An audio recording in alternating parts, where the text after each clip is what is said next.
Hello and welcome to Podcast.init, the podcast about Python and the people who make it great. We're recording today on July 8th, 2015, and your hosts as usual are Tobias Macy and Chris Patty. You can follow us on iTunes, Stitcher, or TuneIn Radio, and please give us feedback. You can leave us a review on iTunes, contact us on Twitter, that's podcast_init, send us an email at hosts@podcastinit.com, or leave a comment in our show notes. We donate our time to you because we love Python and its community. If you would like to return the favor, you can send us a donation. There's a link to our site in the show notes. Everything that we don't spend on producing the show will be donated to the PSF to keep the community alive. Today we're interviewing Holger Krekel about his work on Py.Test. Holger, could you please introduce yourself? Yes, hello. Hello Tobias, hello Chris. Very great talking to you. I'm involved with Python since 15 years or so, and I'm, besides being heavily into programming since about 25 or even longer years, I'm also a father, so I spend a lot of time with my child and run a small consultancy and give some trainings also on PyTest and other tools. And otherwise feel free to ask some more background questions. I could of course go on for a while. I'm also giving talks at conferences a lot. I've been to almost every EuroPython and PyCon in the US. And you're keynoting this year for EuroPy. Very exciting. Yes, I'm keynoting, but I think I already did this 2 or 3 years ago for EuroPython and a couple of other conferences. So it's not completely new to me, although I'm looking forward to this year's edition. Great. So in the vein of background, I know you alluded to it just a moment ago, but how did you get started in Python? How were you introduced to the language? That was around 2000. I was doing C++ and Java and wanted to program an HTTP proxy, got completely lost in the Java documentation on how you do I/O. And then for the fun of it, because I had heard about Python from somewhere, I just tried Jython and tried to use that. And to my surprise, it took me only, a day maybe, or even less than a day, to get more or less the HTTP proxy I wanted to have working. And I had spent 2 or 3 days with Java, which I knew at the time, unsuccessfully getting it to work the way I wanted it. So that kind of kicked me off, because I liked the language very much in terms of how it worked and the ease of programming that it provided to me. So what inspired you to create PyTest, and how did the existing UnitTest framework play into the story?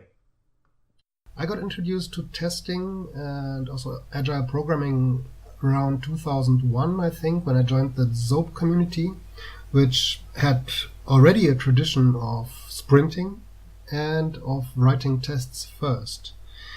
And at that time we actually used, I was only briefly involved there, but we used UnitTest. And indeed, I didn't like the boilerplate. And I thought, well, if there's so many things in Python that are so easy and straightforward to use, why is UnitTest so cumbersome? It appeared to me like this. Didn't appear to me to be in the spirit of how Python actually works and felt to me. So that's when I got into the idea of writing something that doesn't require boilerplate and allows to write tests in a very straightforward manner. And I found it only took a couple of 100 lines of code to actually get a nice first testing tool working. It wasn't called PyTest at the time.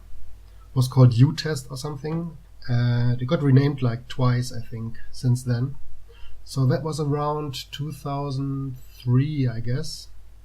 And the name PyTest actually, I think, started in 2004, if I'm not mistaken, in the context of PyPie, which is a project I also co-founded, the just-in-time compiler for Python.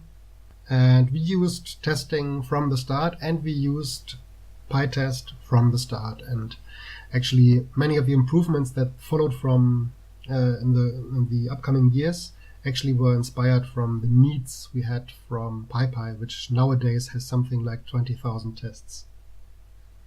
Wow, that's definitely a lot of tests. And keeping tests fast, particularly when you have that many, is very difficult. Are there any aspects of PyTest that lend themselves to keeping tests fast?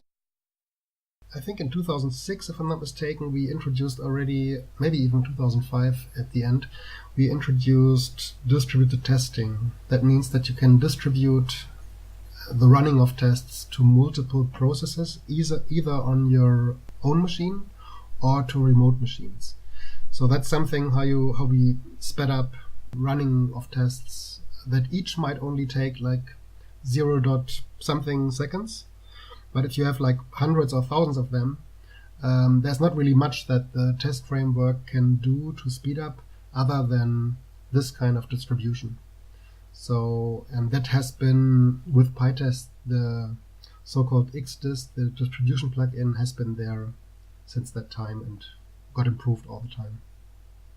Yeah, I've definitely been seeing a lot of particularly hosted continuous integration systems that are supporting distributing your tests among multiple processes or multiple instances in order to get them to complete faster. So it's interesting that XDist has been part of the PyTest framework for so long. There are many different styles of testing, such as behavior-driven development, unit testing, integration testing, functional testings. What attributes of Py.Test make it suitable or unsuitable for these different approaches? Well, as far as I can tell, it's used for all of these different kinds of testing.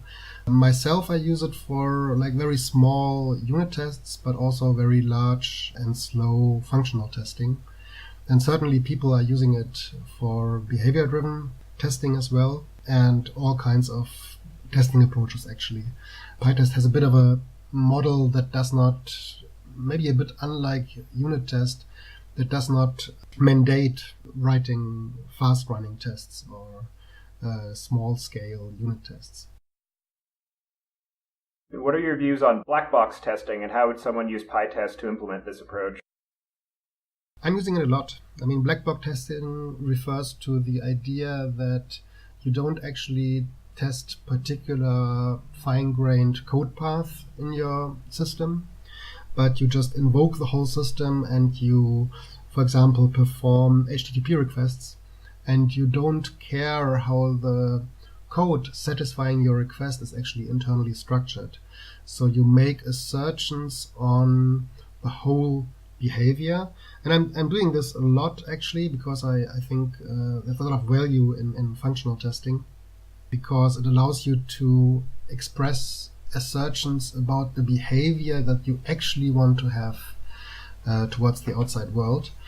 And the way how you use PyTest for that is that you typically create so-called fixtures, and fixture functions can be scoped on, like you can create them each time you use them, or you can reuse them throughout the whole testing process. So for example, if you have some kind of heavy database object or so with some initialized tables you need in order to test your application, you can put this into a fixture and then tell PyTest to use the same base database for all of your tests. That's called a session scope for your fixture, and PyTest makes this very easy. So the main support that PyTest has for functional black box testing is to have a very flexible fixture system that allows to cache your fixtures across different scopes up to the whole test run scope. And you mentioned using a database as an example for potentially loading your fixture data into. Does PyTest have the ability to reset that database for every test? Because I know that sometimes there are issues with isolating the scope of your tests that can lead to unpredictable outcome in your test, particularly if they're run in different orders. Sure. Well, isolation is certainly something that is of paramount importance for writing any kind of test, especially functional tests. And as far as I know, PyTest Django, a plugin for the Django framework, does that. So it offers options to actually have your tests isolated and your database state reset for each test. And it's basically a matter of how you program your fixtures. Because in the fixture, you can not only say, this is how you not only provide an object, but you can also say, every time a test actually uses it, please call me when that test has finished, so I can clean up and reset the state. But this resetting of the state is application specific, and that's why you need to write this kind of finalizer or reset function yourself. So it sounds like what you're saying is that the fixture plugin or framework for PyTest has callbacks supported so that you can hook into different events in the life cycle of the test and the fixture. Exactly. So you can say, I have this database object that I'm going to reuse across the whole test suite. And then for each test function, I'm going to provide a database object that is actually the session scoped one. I mean, the one that I'm reusing throughout the whole session. But then I'm also adding a callback and saying each time a test finishes using this fixture, I'm going to reset the state. And you can actually express this very briefly within the fixture system that is part of the PyTest core. And are there other aspects of PyTest that support that event-based callback? There's lots of events you can react to. The whole plugin system is of PyTest, which offers something like 40 different hooks. And these are basically events that you can subscribe to, that you can get called back on. And with this, all of the, 150 plugins or so that we currently have, they all implement these handlers. They're not only event subscriptions, because some of these, what we call hooks, they are actually tasked with implementing functionality. So it's not just a pure event in the sense of a read-only thing where you just do something, do some additional logging or something. But actually these hooks are called by PyTest to perform, for example, the execution of a test function or the setup of the fixtures and so on. And you can actually overtake this, or you can do additional things in front of it. So it's a bit more than just an event system. It's really, PyTest is decomposed into lots of hook functions that are called and that are implemented then by the plugins to provide the specific additions and extra behaviors that you want to see. That definitely sounds like a very powerful architecture for PyTest, and sounds like it would give you a lot of capabilities that aren't necessarily offered by, for instance, UnitTest, having the ability to plug into all those different points in the execution of the code and being able to add in or remove different components that you may or may not need. Yeah, I think that's one of the, compared to UnitTest, I mean, Nose, with this, which is another popular testing framework, also has plugins.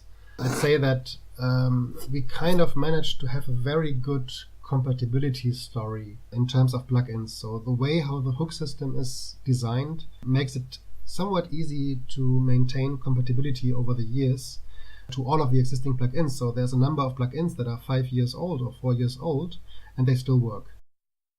That's very impressive. So I've been hearing a lot about property-based testing, which was popularized by the QuickCheck module in Haskell. Does PyTest support anything like that?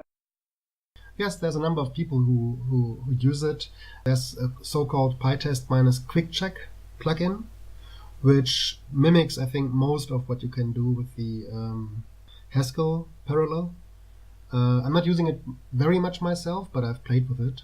But it's there if you want to go for this kind of like sending random data to your API.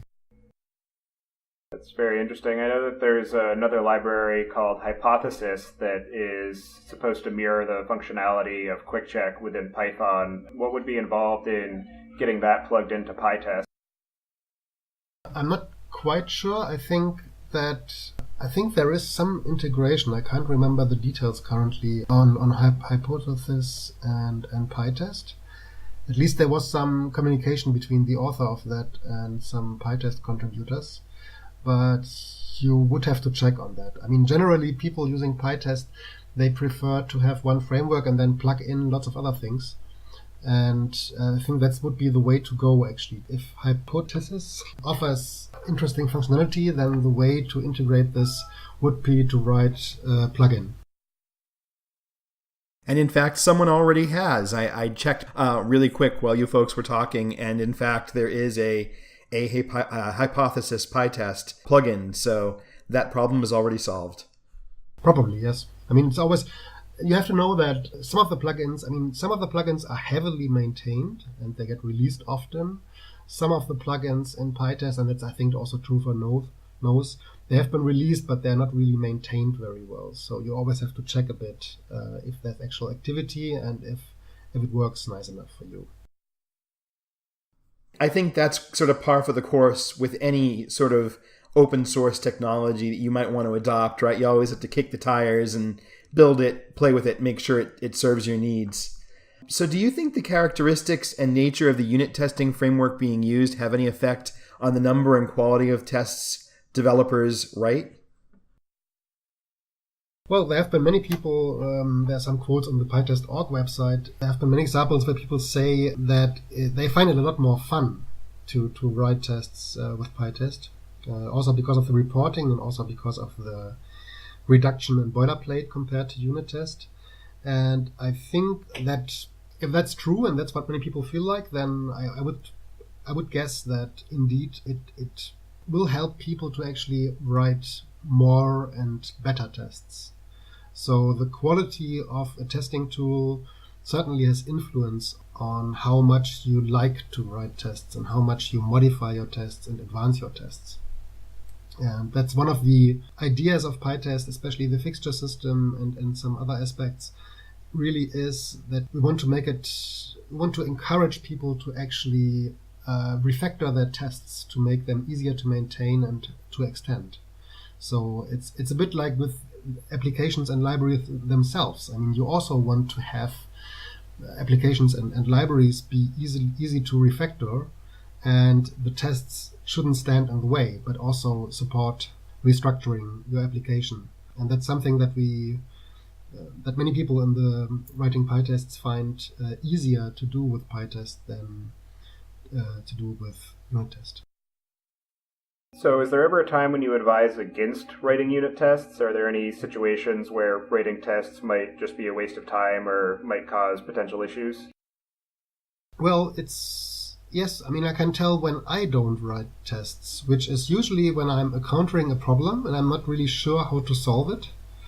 And then I typically first play around. I don't write a test, but I actually play around with the application. I do manual testing, basically, to explore.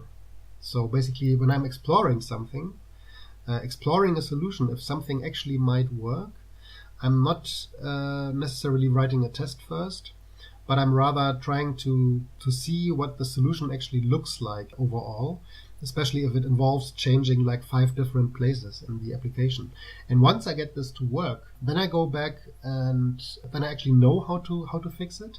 And then I go back and try to write a test for it and then like implement the proper solution. And that's often, sometimes I do it with partners in projects that I just do a pull request on without any tests, and just ask for feedback, like, do you think this is like the right way to go about this problem?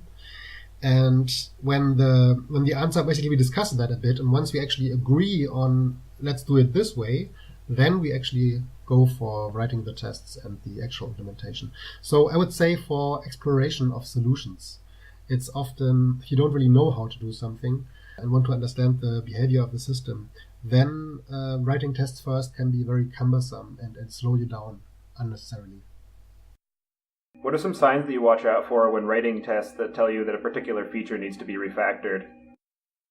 That's usually when I find that my test code is fragile. So I change little bits in my application or library, and suddenly I have to change lots of places in my tests. That's usually something where I step back and try to refactor the tests to the point where it's not necessary anymore to have like many changes in the tests, but just like 2 or 3 places. So it's basically the idea that when you go from 1 to n or 1 to 2, basically you have something like for one particular situation, and then you find you need to write a test for a different situation, but which is very similar. It has only maybe like one or two things that it does different in the setup and so on.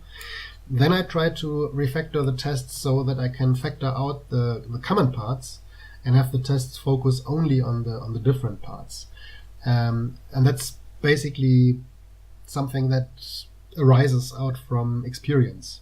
It's not something that you can put into an easy recipe, but I think it's like once you repeat yourself, once you actually see that you're doing the same things, like you're basically copy pasting a test to another test and just rename the test and then change like 2 or 3 lines. That's, for example, when you need to do something like this, it's a sign that you could spend some time on refactoring, especially when you do it like a third and a fourth time. Then latest, it makes sense to factor it out, because if the way how you're actually constructing your test then changes because your application structure changes, you will have many tests that you need to change with possibly very subtle differences, and that's not fun anymore. So repetition is also in tests something to be avoided, just as much as in a regular application or library. For someone who's converting their existing unit tests from the UnitTest/nose style to use PyTest in an idiomatic manner, what are some of the biggest differences to be aware of? I think for the most, when I give trainings and people actually run their test suites, there's usually not much prohibiting actually just using PyTest there. Sometimes there's an old concept called which actually PyTest introduced like way back, which is called generator-based testing or yield-based testing, where you can have a test function that actually yields other test functions. And that's something where PyTest actually a couple of years ago said it like has all kinds of complexities that evolve from that in the internal PyTest core, and also has limitations on how you can actually use it. And in PyTest we introduced parameterized testing, and for the old style we still support it, but it's not documented anymore.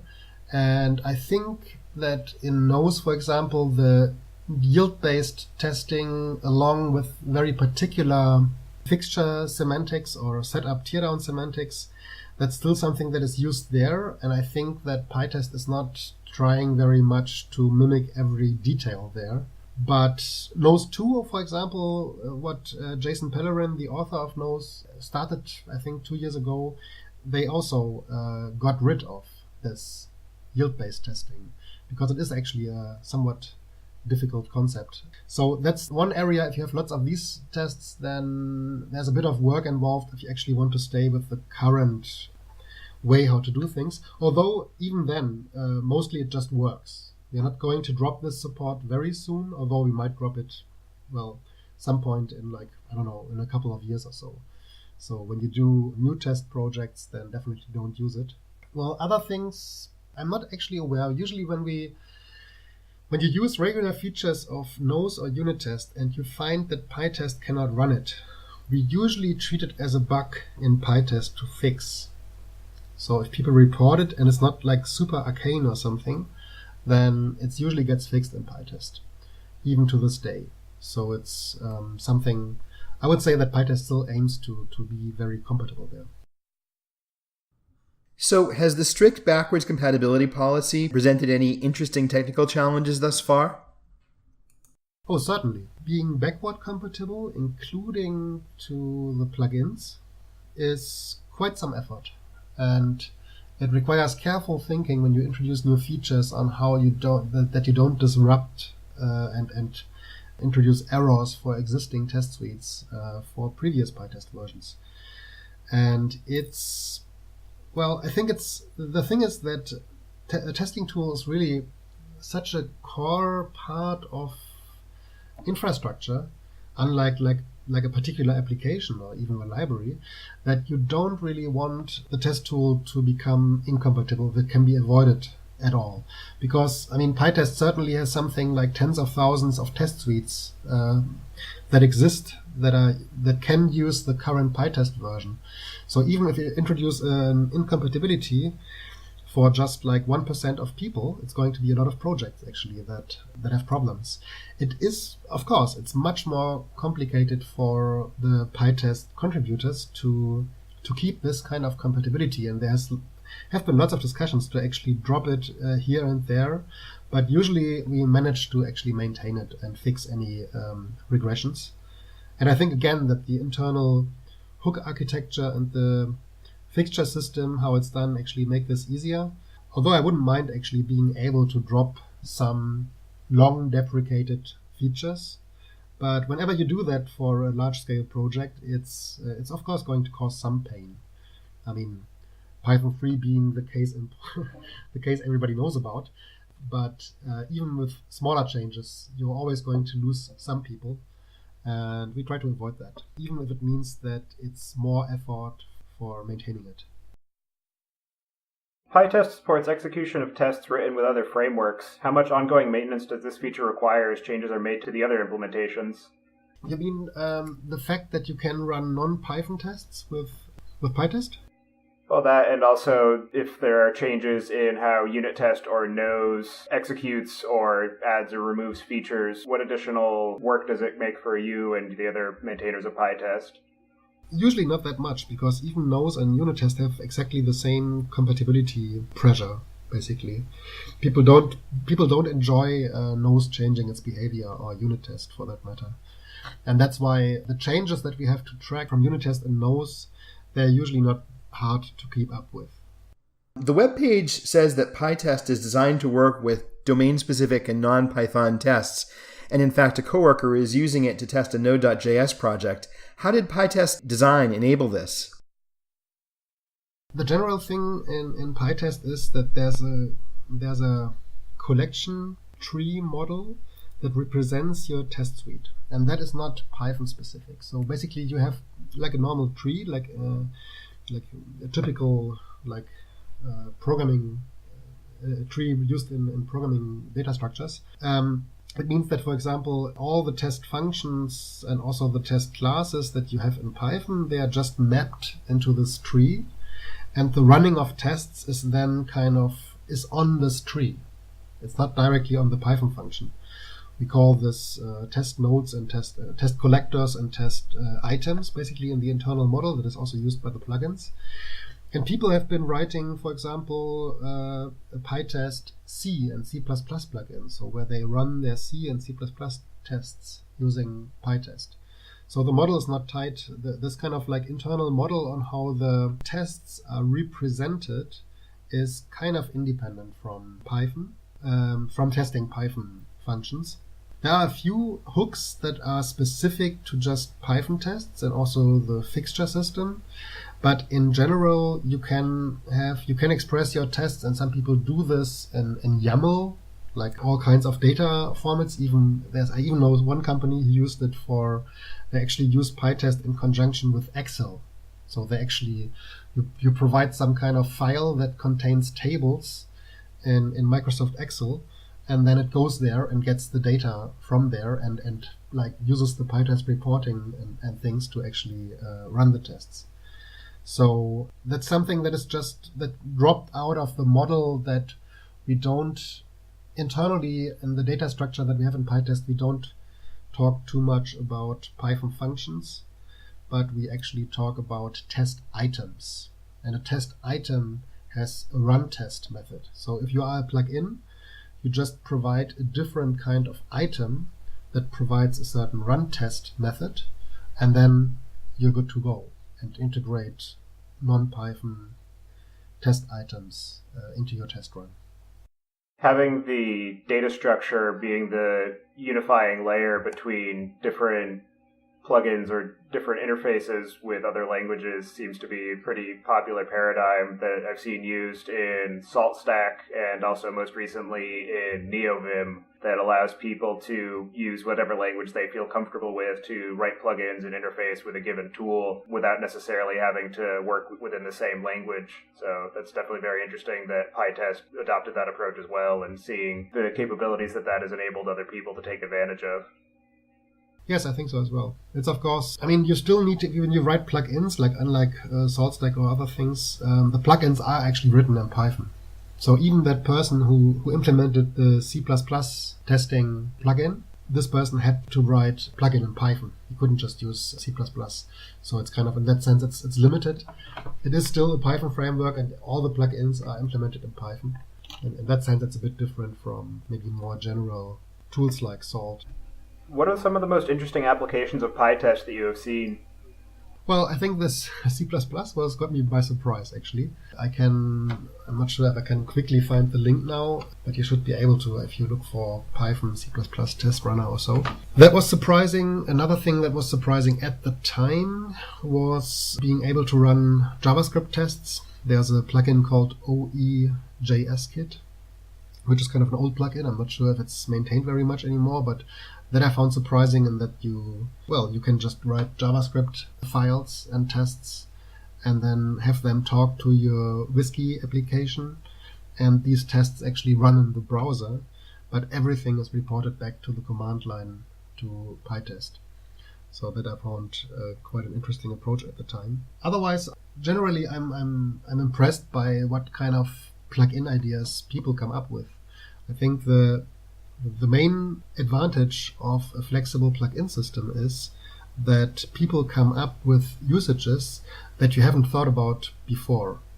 And I mentioned these two plugins. There's also several other plugins where I read what they actually implemented, and I was a bit surprised that they could do that by using a certain combination of hooks. So I think that's really the thing about a good plugin system, that it allows usages that go beyond what the original hook authors or plugin, the core people actually envision.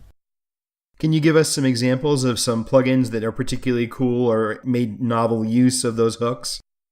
Well, I think the PyTest BDD, which is well maintained plugin, is one good example. Like I mentioned, I mean, the PyTest C++ is a very funny plugin. There's all kinds of reporting enhancement plugins. For example, PyTest Sugar, which kind of like introduces all kinds of colors and whatnot for reporting. And it's a bit hard to actually pinpoint. I mean, there's like, it depends a bit on, if I talk about reporting, there's many plugins in terms of modifying the reporting of PyTest, and then the integration of other languages. And it really depends on what I'm aiming at when I talk about what I find interesting. So I think I mentioned the plugins that surprised me. I would need to look again through all the plugins, because there's really too many to just keep them in my head. So even if I had like 2 years ago, I might have been surprised at something, but I might have forgotten now. So those are some really good examples that our listeners can go check out if they're interested in seeing some of the depth and breadth of what PyTest can offer them in their testing work. Yes, and we do actually try, I mean, just for the record, if you go to pytest.org and then the plugins page, there's like lots of plugins that are listed and even tested in conjunction with new PyTest releases. That's some work that Bruno Oliveira from Brazil has been doing. So he basically takes all of the plugins from PyPie, from the package index, and tries to run them against the release that we are preparing, so that people can see if it works on Python 2 and Python 3 and the short descriptions and so on. So we actually try to get some kind of minimum quality there. But of course, it also depends on the plugin, if it actually provides tests itself that we can run. That's a very nice dedication to your users and community of people who take advantage of PyTest to make sure that there is that visibility as to how well supported in the newest version a given plugin is, because I'm sure there are lots of people who rely on a number of different plugins in their day-to-day use of PyTest, and being able to have that quick verification that a new version coming out isn't going to break their tests all of a sudden or cause them to have any issues with the different plugins that they're using, or if there is an incompatibility, being able to fix that ahead of time. Yeah, exactly. It's basically the contributors of PyTest, I mean, the main people actually doing PRs and maintaining PyTest nowadays, they all, of course, they each use all kinds of plugins. Myself, I would say I'm regularly using something like 10 different plugins. So if I'm working on the new version of PyTest, I will instantly recognize it anyway if there's some kind of breakage.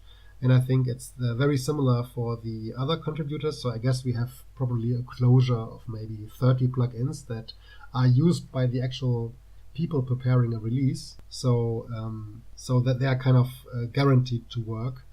But there's of course lots of other plugins we don't know about or we don't use for whatever reason.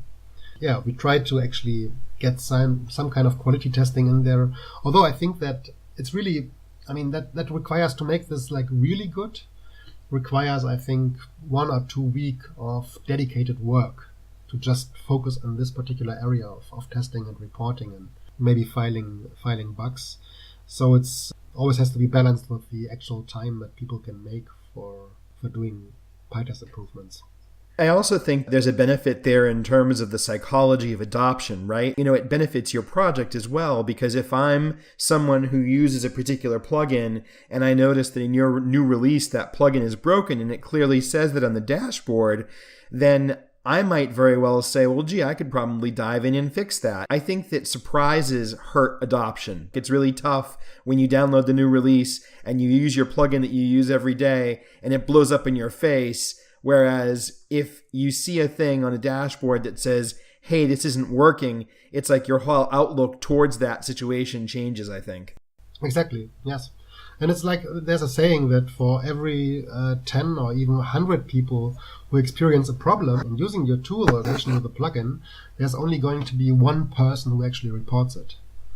So for every person who reports a certain problem, incompatibility, you can usually assume there's lots more who just took this as stopping the try, right? They just went there and tried it and it didn't work, and then they move on to something else. But it's of course, it's effort to get this kind of smooth beginning experience, because a testing tool is really used in all kinds of different situations and projects and directory layouts and in all kinds of different ways. So there's a lot actually to be done in terms of avoiding surprises. And it's an ongoing effort, actually. We are still trying to reduce the number of surprises you can possibly get. Is that dashboard visible to the public at this point, or is it a work in progress? It should be visible, yes. I'm a bit... Let me just see if it might not be prominently. There's a link called third-party plugins on the PyTest.org website. If you go there, then you will see the plugins index. Continuing the conversation of adoption, do you have any sense as to the relative use of PyTest versus UnitTest or nose? And what do you, as the project creator and maintainer, and also the broader PyTest community, do to evangelize and make other people aware of PyTest's existence and why you might want to use it versus some of the other options? Well, first of all, I'm personally pretty happy with the usage, and of course there can always be more users, but it's not like I'm trying very much actually to get more users to PyTest. That being said, Brianna Laffer from Australia, she was instrumental in doing something called Adopt PyTest Month, which we did in April 2015, where we paired volunteers. We had something like 15 volunteers with open source projects that wanted to migrate to PyTest. And that was, I think, quite a success. And there's a talk at EuroPython 2015 now in 2 weeks about how this went. So that was like a major effort to get some more publicity and so on. And otherwise, it's, I think, word of mouth and hearing from others, like also this podcast and other bits about the possibility to use PyTest and to give it a try. In terms of popularity, that's really hard, because the problem is that the download numbers in the package index, at most there are a rough indication, but it's really hard to make big deductions from these numbers. I mean, sometimes there are packages that cannot even be installed and they got downloaded like 3,000 times. So how does this happen? It happens because there's all kinds of robots, and some people have set up their continuous integration framework in a broken way, so they download everything all the time, like every hour or something. And this and other effects, like especially robots, make it very hard to know, to deduce anything from the download numbers.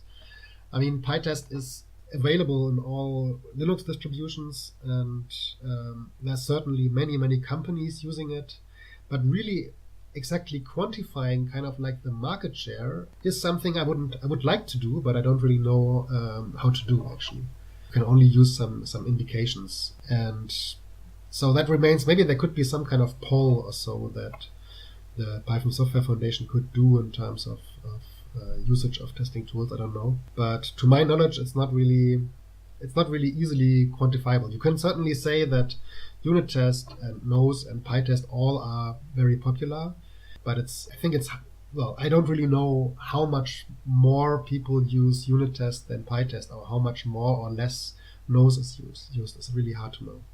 I think in general, this is one of those things, adoption is one of those things that's virtually impossible to track. And the reason I say that is that every year or so, we see an article showing somebody who compiled statistics on language popularity by virtue of some index, like as for instance, projects on GitHub or check-ins on GitHub.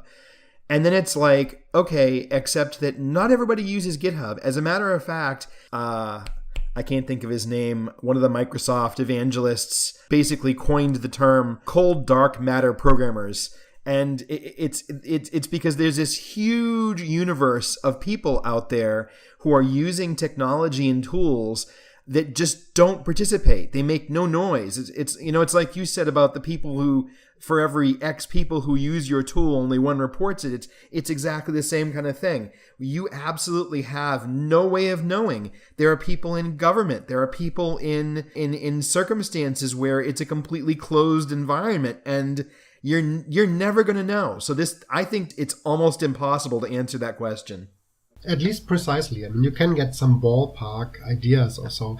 But let me add something else about popularity, because I encounter this quite a lot. Nowadays, there's so many projects, software projects. And then when you actually want to determine what kind of web framework do I want to use, what kind of testing tool do I want to use, what kind of database do I want to use, and so on. I mean, there's all these kinds of questions that software developers have all the time. And one of the main strategies people are going about this complexity is looking at popularity. Because I think the reasoning is basically, if something is more popular and I'm also using it, I cannot be completely wrong about it, right? I mean, there must be something to it. If I'm using something that is less popular and it doesn't work for me, then it's kind of like my fault. But if everybody else is using it anyway, then it cannot really be my fault, right? Then it's basically, I took the most popular solution, it doesn't work, so it's not really my problem. So there's this psychological thing about navigating the complexity of software choices by looking at popularity. And I think it's not actually a very good strategy. I mean, it certainly makes sense to look at a project. Is it maintained? Are there some people? Is there some kind of community? What are the values that this project actually tries to adhere to? But the real thing, I mean, once you have this baseline and you have the impression, okay, this project is kind of alive and people are, and I like the way how they're doing it, then you should not actually spend too much time thinking about the popularity thing, but spend the time, is it the right thing for us to use? Right? So rather, that's basically my recommendation in general for any kind of software choice. Do make some kind of general minimum things you want to see, but then don't decide by popularity, but decide if you think it really fits what you want to do. So that's also a reason why I don't care too much about popularity and including in any way very hard to measure popularity numbers. I also think that popularity is a poor indicator for what makes a good technology fit. As just an example, in the Java world, people used struts forever and hated it. At least a lot of people hated it, and I apologize if there are any struts project maintainers listening, but there was a lot of discontent in the user community, but because it was seen as an industry standard, it got widely used and adopted, and a lot of people probably would have been better off going with a different technology choice, but didn't because it was seen as such an industry standard. One thing I will add about popularity as a means of choosing a given project, though, is that can be a potential indicator as to the level of support that you're likely to be able to achieve, whether it's through forums or Stack Overflow, or whether it's through having a company that will provide paid support for a given project, because that can definitely be a consideration when making those technology choices as well, and popularity can sometimes be a proxy for that. It can, yes. But sometimes you can also have the problem of something is very popular, but there's not actually too many people behind it. And that means the few maintainers, and that's also, I think, a problem in open source increasingly. You have very popular packages, but very few maintainers, sometimes even just one. And then they get swamped with all kinds of issues. The likeliness that you get some kind of fix or reaction with your problem thus this decreases with popularity. So it's certainly not just a matter of popularity, but that's what I meant by basically look at the community, look at how many people are there actually doing something. That's probably a better. I mean, when you say, I mean, if you have like for a library, you have like 3 or 4 active maintainers. That's very, very good. You know, that's a very good situation to be in, because most open source stuff has like 1 or at most 2 maintainers. So it's not like, it's again not about having the most number of committers or something, but it's about having something healthy. And once you have like this minimal baseline of judging something as healthy, then you can check if it actually suites and not just compare, like say, the number of committers. So the one project might have 20 committers and the others 100, but that doesn't really matter that much. I mean, if from these 20 you have like 3 or 4 very dedicated people, whereas in the other case, from the 100 people, you only have like 2 very dedicated and the rest is just like minor PRs, then it's still not very comparing and saying the other one is like 5 times more interesting doesn't really make much sense. Absolutely. I totally agree with what you're saying right there. Are there any features of PyTest that would make it suitable for use with configuration management tools and infrastructure testing? Well, I guess so. I haven't used it for that myself, but that's also because I'm not myself very much in the cloud business and DevOps things. What I think is where you can use it is to have kind of data and example-driven testing, where you actually, for example, describe your tests in YAML files, so in some kind of markup language, and then you run PyTest to actually set up whatever, a virtual machine, configure some application, and then run some standard tests against it. You can use PyTest for that. Although, truth be told, I think that many of the features that PyTest has, you wouldn't use at that point in time. The only benefit there is that you can use the same tool for many different things. So it might be worth the effort to actually make it, to come up with some kind of scheme like the one person actually did with C++, to be able to have like one tool that you use for all kinds of different testing activities. But for these kind of like configuration management situations, I wouldn't say that PyTest has like super distinctive features why you should use it there. But I might be wrong. I mean, maybe some people who actually use it see this differently, but I'm not the person to judge. So where do you see PyTest and more generally test frameworks headed in the future?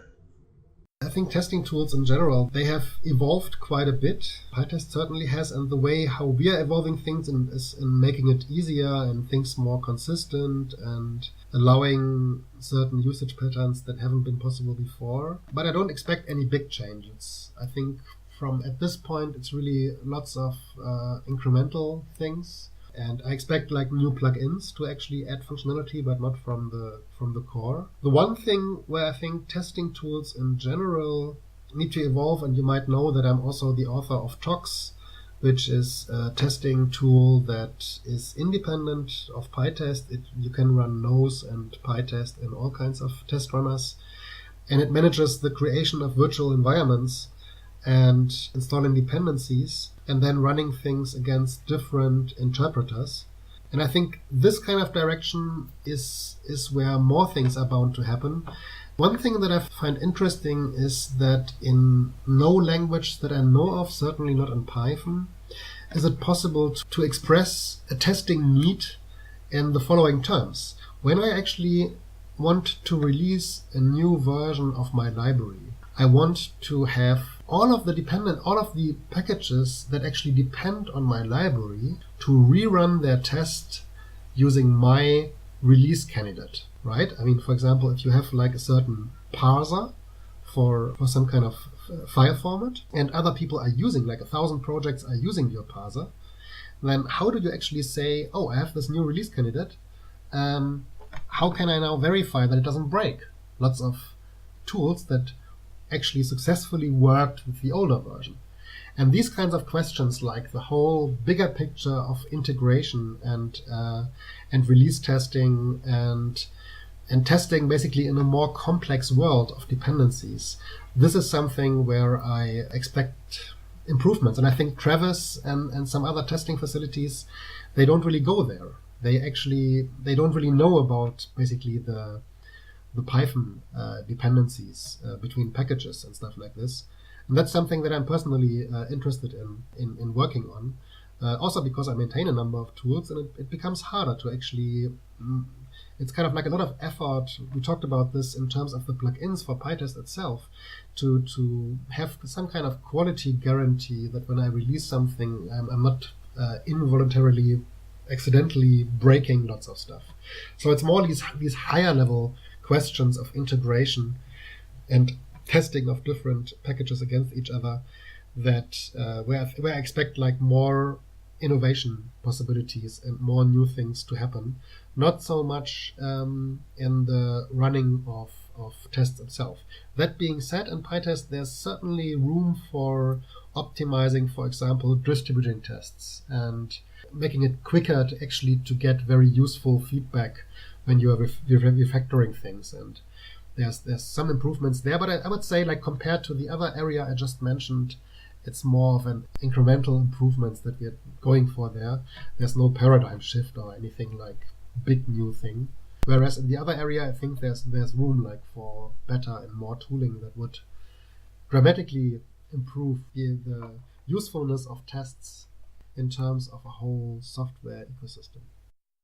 So integration testing frameworks in particular are something that I've been interested in recently as well, having tried to install and use Jenkins for managing the tests for my company and having a lot of headaches associated with that. So it's been on my mind for a little while to try and find the time to create a new integration testing server using something like Python, or possibly even having a kernel written in Rust that does the execution, and then having a web app built in Flask or Django built on top of that to provide an interface to users. And again, having that plugin architecture so people can plug in whatever runners or language frameworks that they want to use to do that. And one of the things that I find most particularly useful about integration testing servers is the ability to track code metrics over time. And I haven't really found any services or tools or frameworks that really support that as a first-class citizen and a primary consideration. They generally seem to be bolted on after the fact, whereas I think that that's actually one of the more useful aspects of it,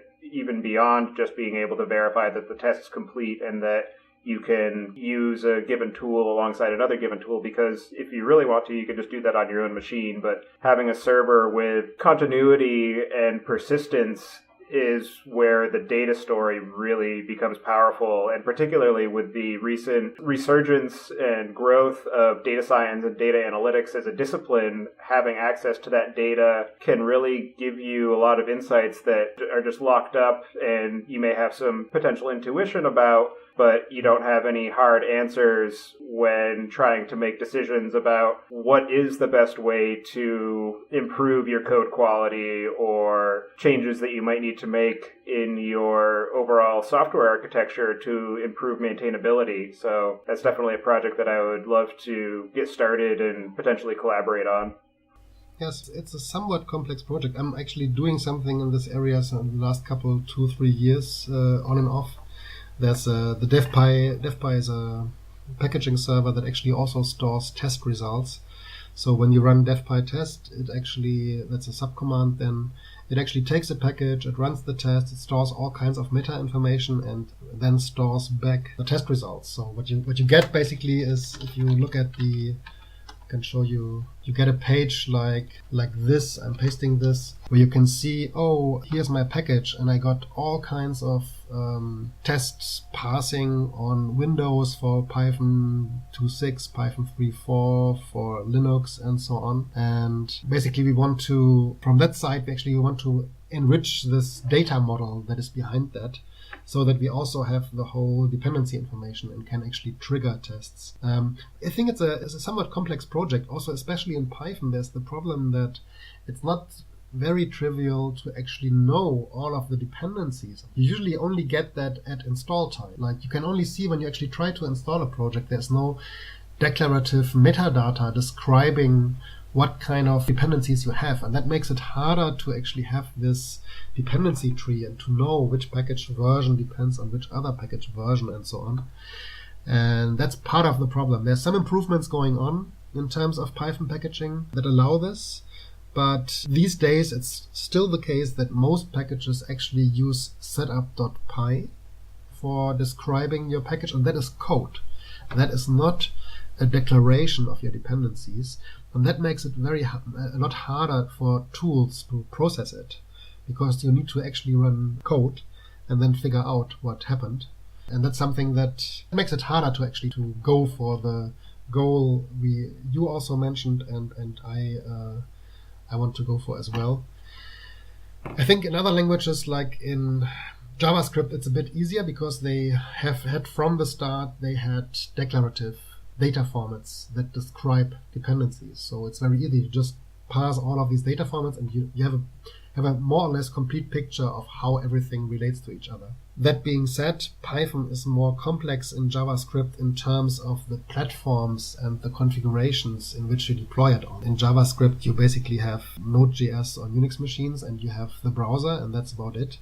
Whereas in you have like all kinds of different Python interpreters, and we have C extensions and all kinds of stuff that you can, and also like 15 years worth of packages that exist already.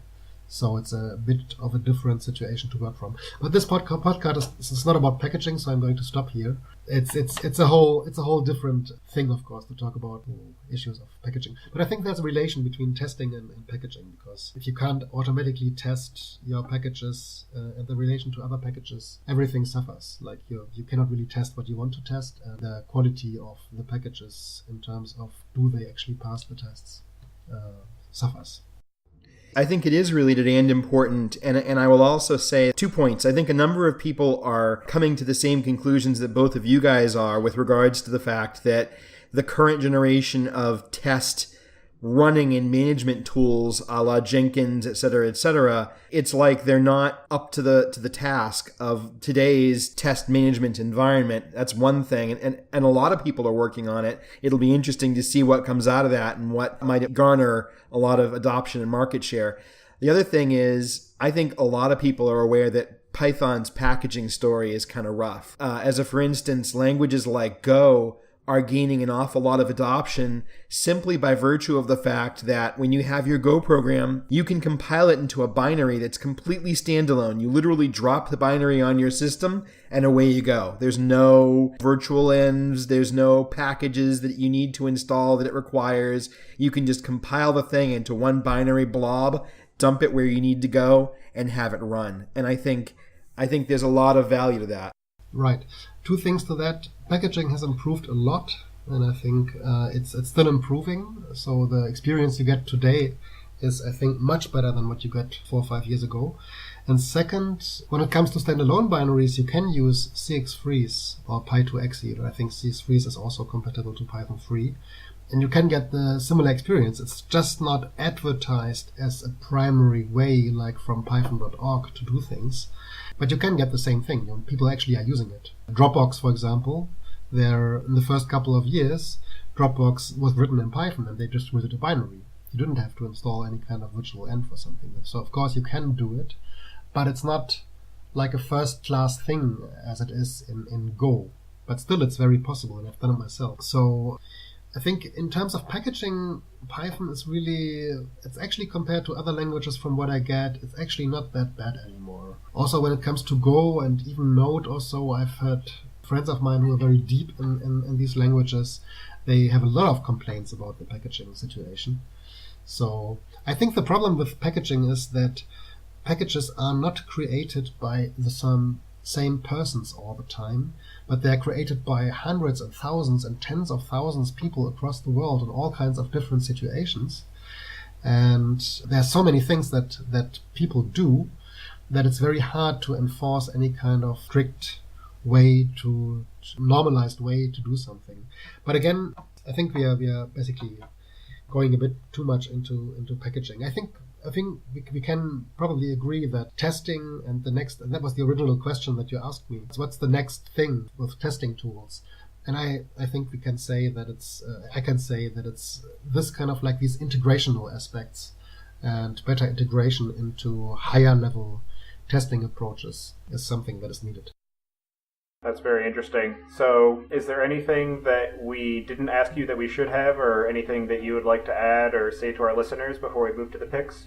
Maybe I just want to say that it's also important, I think, to see that PyTest currently has, like, I would say 10 kind of very active people doing things, contributors and core committers. And that's something I'm very happy about, because like I said, in open source, these days, it's not so easy actually to get so many A-balls. Like for the very popular packages, maybe, but for many projects, it's very hard to even go beyond one person as a main contributor. And so I think this kind of like situation, I'm certainly still a person who's doing a lot on PyTest, but there's really a number of other people who are also doing a lot.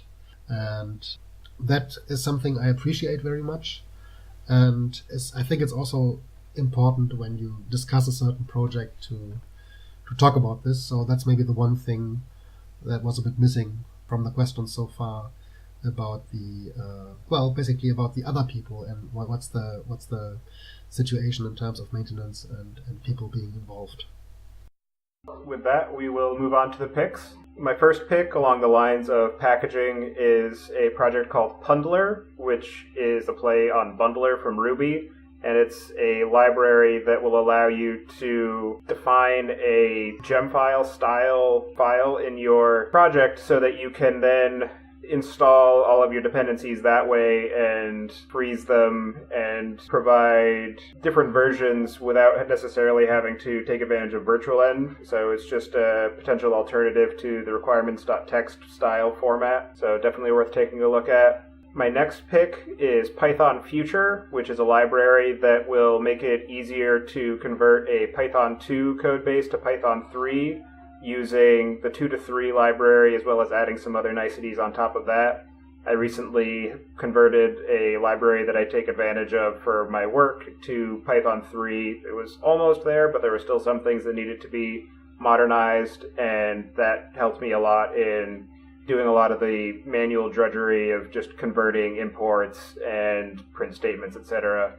So definitely worth taking a look there, and in conjunction with that, the 6 library, because that was very helpful as well. My next pick is the movie The Way Back, which is a movie about some prisoners in a Siberian prison camp in World War II who managed to escape and walk about 4,000 miles from northern Siberia all the way to India, crossing the Gobi Desert and the Himalayas, and it was just a very well done movie, very interesting story, so well worth a watch. I'll also pick pip-dep-tree, which is a utility that will print out your installed packages in a dependency hierarchy, because sometimes when you type pip freeze, you get a whole bunch of packages and you say, well, I didn't install all of those manually. I want to know which ones are actually the top level and which ones are all installed as dependencies. And that lets you do that so that you can end up with a much cleaner requirements.txt file without necessarily having to list everything that you install, because some of that may change over time. And my last pick is the Rosewill BK500A and also the I, which is a Bluetooth keyboard for use with Android and also potentially iPhone or iPad that I recently picked up for using with my NVIDIA Shield tablet so that I can work on blog posts, or I also have a contained CH-rooted Linux environment on my tablet, so having a physical keyboard is really useful for being able to interact with that or write blog posts or just do some other things without necessarily having to haul around my laptop. And I tried a couple other Bluetooth keyboards before I landed on this one, and I'm really happy with it. It's got a couple of little pop-out pieces that will let you use it as a stand for your tablet as well, so definitely worth checking out. And that is it for me. So Chris, go ahead. My first pick is, as usual, a beer pick. We were in Vermont this last weekend in the Stowe area, and there's a really great brewery there, Crop Brew Pub, and they make a Bavarian Weizen that I actually think is better than a lot of the ratings that I'm seeing out there in a number of the beer rating sites. It's a little bit fruity, very crisp, really delicious. I like it. The next pick that I have is, and I'm not going to try to pronounce the actual name for these because it sounds vaguely rude in English, and also I'm sure I would horribly screw it up, but Dutch pancakes. These are something that I had never encountered before until, again, in the Stowe area, there's a restaurant called the Dutch Pancake Cafe, and they are pancakes not at all like the traditional sort of American things that you put maple syrup on and nothing else. These things are whole plate-sized crepes, for lack of a better way to describe it, and they are savory as well as sweet. You can put various vegetables and bacon and all kinds of really good stuff in them, and they are delicious. My wife and I need to investigate making these. I'm told it's not hard. But they are really a tasty treat, and more Americans should try them. My last pick is a graphic novel series. I hesitate to use the word comic because, once again, this is not men in tights romping around saving the world. There are some fairly serious themes being dealt with here called Profit. And this is just a really unique series from stem to stern. The artwork is incredibly creative and beautifully drawn. The story writing is very interesting and postulates a very far future in which, I won't spoil anything, but humanity has undergone some really incredible changes.